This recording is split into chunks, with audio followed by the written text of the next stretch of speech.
प्यारे साथियों, मैं राहुल राज। तो आज हम बात करने वाले हैं एसएससी जीडी 2025 के भर्ती के बारे में।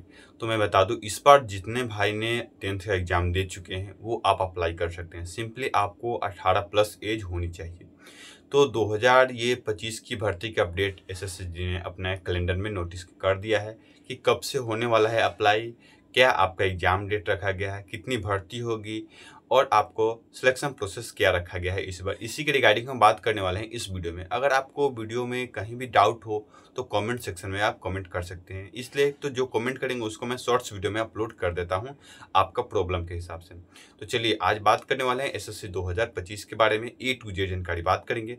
तो सबसे पहले बता दें, अगर आप भारतीय हैं तो आपसे एक यही रिक्वेस्ट करते हैं, कमेंट सेक्शन में जय हिंद जरूर लिखें और आप इस वीडियो को देखिए। कहीं भी डाउट हो कमेंट सेक्शन में जरूर कमेंट करें। चलिए, तो मेरे प्यारे भाइयों, सबसे पहले आपको क्या करना होगा, आपको एसएससी के ऑफिशियल साइट पर आ जाना होगा। अगर आप भी अपने चाहते हैं कि ये पीडीएफ आपके पास हो तो ठीक है। सिंपली आने के बाद आपको यहाँ दिख जाएगा, देखिए परीक्षा कैलेंडर 2024 और 25, ठीक है। यहाँ आकर आपको यहाँ क्लिक करने पर ये आपका पीडीएफ डाउनलोड हो जाएगा। मैंने ऑलरेडी डाउनलोड कर लिया, मैं आपको दिखला देता हूँ।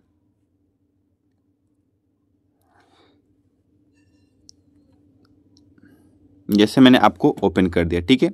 सिंपली आपको ये आपका डिटेल्स में एसएससी जीडी वाले की बात करने वाला हूँ, तो यहाँ आपको दिख जाएगा, देखिए 12 नंबर पर, ठीक है, एसएससी जीडी, ठीक है, CBE यानी कंप्यूटर बेस्ड एग्जाम के बारे में, ठीक है। आपका ये 27 अगस्त 2024 से अप्लाई शुरू होने वाला है, 27 सितंबर 2024 तक चलने वाला है, ठीक है। और एग्ज़ाम डेट जो रखा गया है आपका दिसंबर आपका 2024 और जनवरी 2025 में आपका एग्ज़ाम चलने वाला है। मतलब दिसंबर और जनवरी में आपका एग्ज़ाम हो जाएगा। तो हम इसी के रिगार्डिंग बात करेंगे। आपको A to Z जानकारी की ओर कहीं भी डाउट हो कमेंट सेक्शन में आप जरूर कमेंट करें। आइए A to Z बंद कर।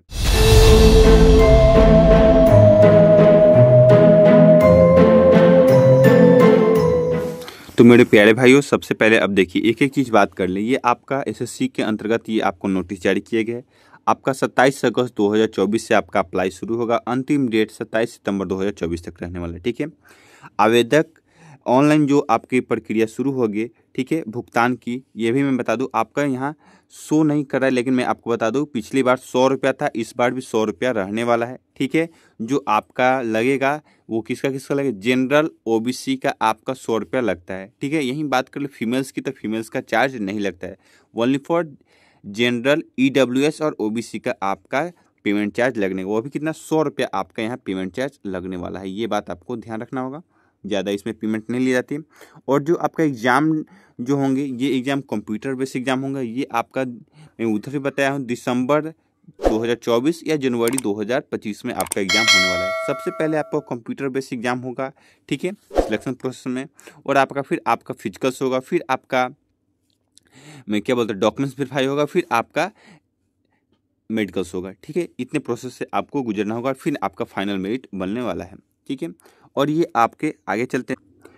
और मैं बता दूं इसकी इंपॉर्टेंट चीज़, जैसे कि इसका कब तक आवेदन की स्थिति है, आपका परीक्षा सेंटर किस किस शहर में होगा, ठीक है, आपका उत्तर कुंज का कब आएगा। इस अगर आपने अपना इस चैनल को सब्सक्राइब कर लिया है तो A to Z जानकारी आपको सबसे पहले हम आपको अपडेट कराते आएंगे, ठीक है। आगे चलते हैं। अब हम बात कर ले आपको आवेदक शुल्क। जैसे मैंने ऊपर ही बता चुका, सामान्य वर्ग ओबीसी और ईडब्ल्यूएस कैटेगरी को आपको 100 रुपया पेमेंट चार्ज लगने वाले हैं। और यहीं आपको बता दूं, जो यहाँ SC ST होंगे उनका एक भी चार्ज नहीं लगेगा। एक सर्विसमैन वाले को भी कोई चार्ज नहीं लगता है। और यहाँ महिला की बात करें, महिला किसी भी वर्ग से आप बिलोंग करती हैं, आपका पेमेंट चार्ज नहीं लगेगा। जिसका पेमेंट भुगतान करना हो, आप credit card, debit card, net banking, e challan द्वारा आप भुगतान कर सकते हैं, कोई दिक्कत नहीं है। अब हम बात कर ले आपको यहाँ शैक्षणिक योग्यता के बारे में। जैसे कि आपको सबसे पहले बता दें, शैक्षणिक योग्यता में आपको किसी भी मान्यता प्राप्त बोर्ड से, भारत के किसी भी बोर्ड से हो, आपको सिंपली 10वीं पास होनी चाहिए। कौन सी, 10वीं पास होनी चाहिए, ठीक है।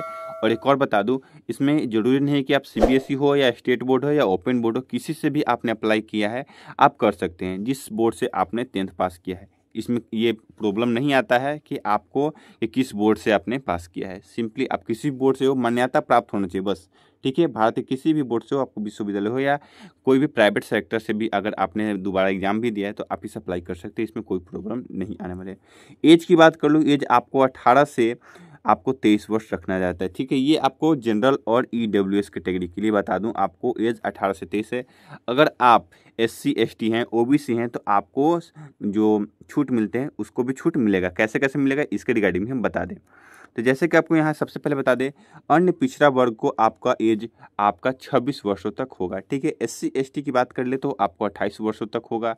यहीं आपको एक्स सर्विसमैन जनरल के लिए आपको बता दें तो 26 वर्ष होना चाहिए। मगर आप जिसने Indian army, Indian air force, Indian navy से रिटायर कर चुके हैं और चाहते हैं कि मैं SSC में ज्वाइन कर लूँ, उनकी अगर सामान्य वर्गों से आते हैं, जनरल कैटेगरी से आते हैं, तो उनका 26 वर्ष होने वाला है। और यहीं OBC की बात कर ले एक सर्विसमैन वाले के तो 29 वर्ष होगा। और यहीं एक सर्विसमैन के SC ST कैंडिडेट हैं तो 31 वर्ष होने वाला है, ठीक है। अब बात कर ले, अगर आप जम्मू कश्मीर के रिलेटेड हैं, ठीक है, तो वहाँ के आए तो आपको सामान्य वर्गों के बिलोंग करते तो वहाँ आपको 28 वर्ष होनी चाहिए। OBC हैं तो 31 वर्ष, SC ST हैं तो 33 वर्ष, ठीक है। वहाँ का जनवरी 1980 से 31 दिसंबर 1979 के बीच के अगर दौरान आपने वहाँ अधिवेशन किया है तो वहाँ से आपका बिलोंग करते हैं तो एज यहाँ होनी चाहिए। ये ओनली फॉर किसके लिए? जम्मू कश्मीर और लद्दाख के लिए क्षेत्र के आपको ये होता है, ठीक है। इसमें और कोई राज्यों से इसका कोई लेना देना नहीं है, ठीक है। आइए आगे चलते हैं। अब बात करते हैं सिलेक्शन प्रोसेस को लेकर। सिलेक्शन प्रोसेस सबसे पहले बता दें, आपका कंप्यूटर बेस्ड एग्जाम होगा, यानी आपका जो एग्जाम होगा कंप्यूटर पर होगा, जिसमें आपका ऑब्जेक्टिव क्वेश्चन रहने वाला है। 4 ऑप्शन रहेंगे जिसमें से आपका एक ऑप्शन सही रहेगा, उसको आपको क्लिक कर कर ग्रीन करना होगा। चलिए ये बात आपका ऑब्जेक्टिव हो गया। अब बात करते हैं उसमें फिर आपका शारीरिक दक्षता परीक्षण होगा, ठीक है। उसके बाद आपका शारीरिक मानक परीक्षण होगा, यानी आपका फिजिकल्स होगा, हाइट, चेस्ट, वेट और रनिंग आपको उस दिन कराया जाएगा। फिर आपका उसी दिन मेडिकल्स के पहले ही आपका डॉक्यूमेंट्स वेरीफाई कर लिया जाएगा, ठीक है। डॉक्यूमेंट्स में आपको क्या क्या डॉक्यूमेंट्स लगेगा उसके लिए मैं अलग से वीडियो लेकर आऊँगा। अगर आपने चैनल को सब्सक्राइब कर लिया है तो कोई दिक्कत नहीं आने वाली, हर अपडेट सबसे पहले आपको मिल जाएगा। अब बात करें उसके बाद उसका मेडिकल्स से आपको गुजरना होगा, फिर आपको फाइनल मेरिट्स होने वाला है, ये बात आपको ध्यान रखना होगा। चलिए आगे की ओर चलते हैं।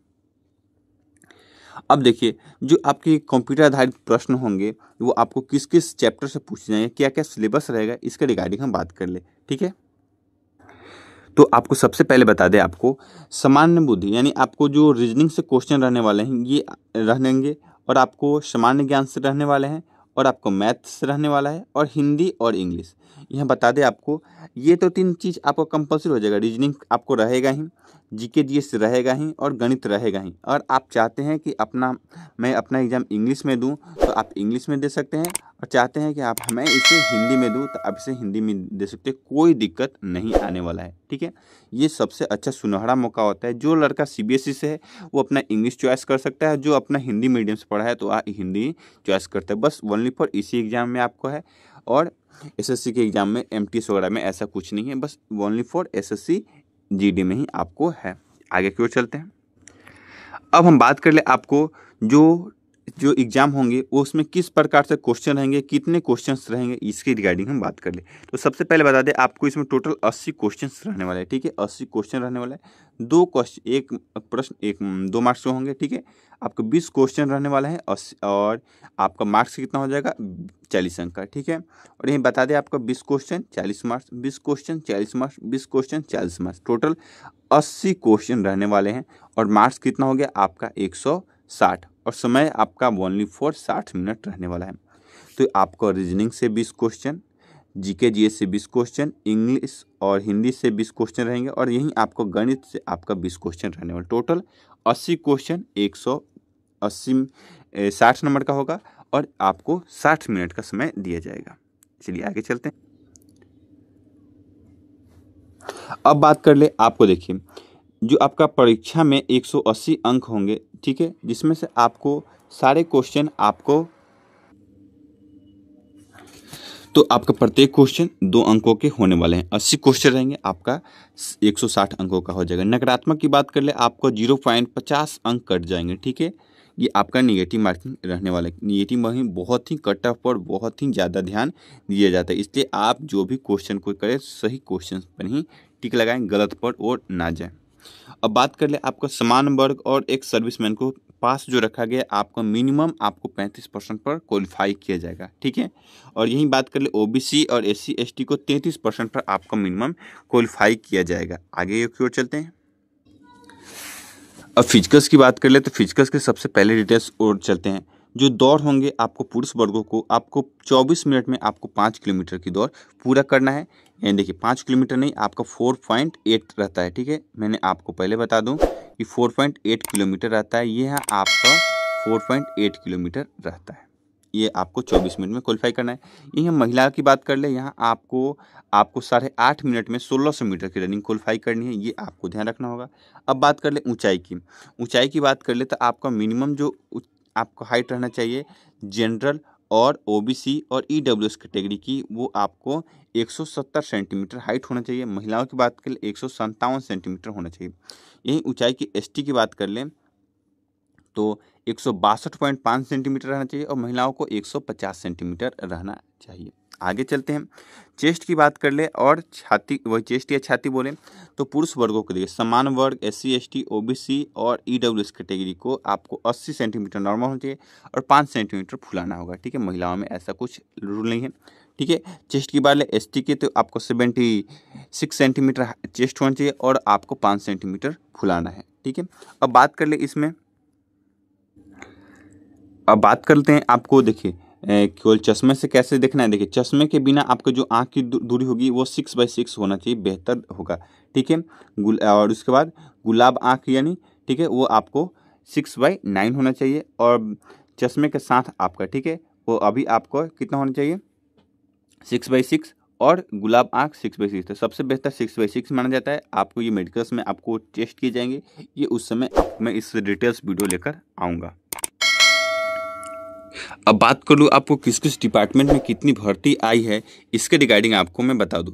तो जैसे कि सबसे पहले बता दूं आपको कि अभी एसएससी ने अपना सीट तो शो नहीं किया, ठीक है, लेकिन किस किस पोस्ट में आपको देगा। देखिए बीएसएफ में आएगा भर्ती, सीआईएसएफ में आएगा, सीआरपीएफ में आएगा, एसएसबी में आने वाला है, आईटीबीपी में आएगा, असम राइफल में आएगा, ठीक है, और एसएसएफ में आएगा और एनसीबी में आने वाला है।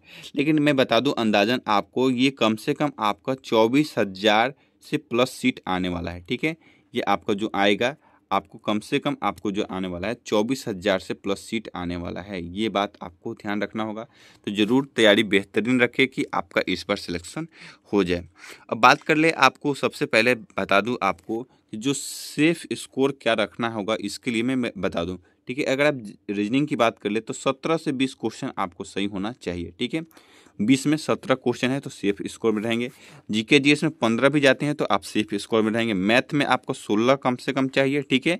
और इंग्लिश और हिंदी में अगर आप चाहते हैं तो इसमें भी आपको कम से कम 16 अंक चाहिए, तो आप सेफ स्कोर में रहने वाले हैं। ये सेफ स्कोर रहेगा तो आपको बेहतर होने वाला है। अब देखिए एक और चीज़ यहाँ बता दें आपको किस किस में आपको कितना क्वेश्चन पूछा जाता है। आपको सिंपली मैं बता दूं ऐसा कुछ ये डिटेल्स अभी नहीं है। देखिए जैसे हिस्ट्री से बात कर ले आपको 3 से 4 क्वेश्चन रहने वाले हैं, ज्योग्राफी से 3 से 4, पॉलिटी से 4 से 5 क्वेश्चन, ठीक है, इकोनॉमी से आपको 1 से 2 क्वेश्चन, साइंस से 5 से 6 और आपको करंट अफेयर से 5 से 6, टोटल 20 क्वेश्चन रहने वाले हैं। इसी प्रकार मैं आपको हर एक वीडियो अपलोड करते रहूँगा जिससे A to Z जानकारी हम बात करते रहेंगे। तो फ्रेंड इसमें कहीं भी अगर डाउट हो तो कमेंट कर सकते हैं, मैं इसका नेक्स्ट वीडियो जल्दी लेकर आऊँगा। अब इसकी हर एक डिटेल्स आपको सबसे पहले मिलते रहेगी। जब तक के लिए जय हिंद दोस्तों, वंदे मातरम।